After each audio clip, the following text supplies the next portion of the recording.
questions still remain this morning as a community in Detroit grapples with the brutal murder of a synagogue leader over the weekend.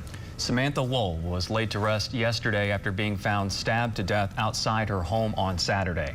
As of this morning, police say they still do not have a suspect. National correspondent Mara Sirianni is in our newsroom with more. Mara, have police determined a motive yet? Good morning. At this point, they are ruling out the fact that this was a hate crime. Certainly, though, in light of everything going on in the world, you had the Palestinian-American boy who was killed last week in Chicago. All of this raising questions, at least to the community there, was this that sort of thing? But Samantha Woll is remembered by friends and loved ones as a devoted leader. The 40-year-old was a pillar of Detroit's Jewish community and led the Isaac Agree downtown synagogue.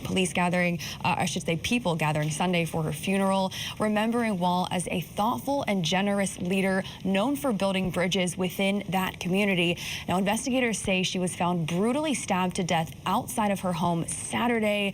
Again, a very brutal scene, a trail of blood leading up to her residence. Police say there was no sign of forced entry, though, and so far they say they have no reason to believe she was targeted. Again, here's that statement. They say, including no evidence at this point of anti-Semitism as a motive. They spent the weekend scouring social media looking for any evidence of that. But this statement, reading in part, Detroit police detectives are now working with the FBI to forensically analyze all of the information, and condolences, of course, pouring in. Woll previously worked on the re-election campaign of Michigan Attorney General Dana Nessel. Nessel tweeting this photo and said Sam truly used her faith and activism to create a better place for everyone.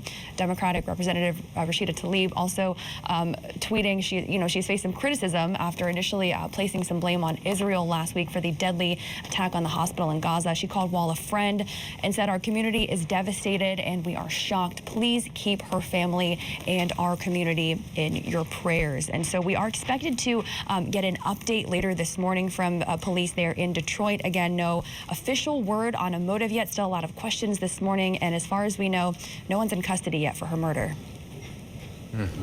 So that really is a chilling story. The timing of it and everything, with everything going on between Israel and Hamas, it's just, that's where your mind immediately goes, and then you're like, well, then what's the motive? Right, exactly. Right. Could it really be random? And we just don't know. But thanks for that report. Mara Sirianni live in our newsroom this morning. Thank you.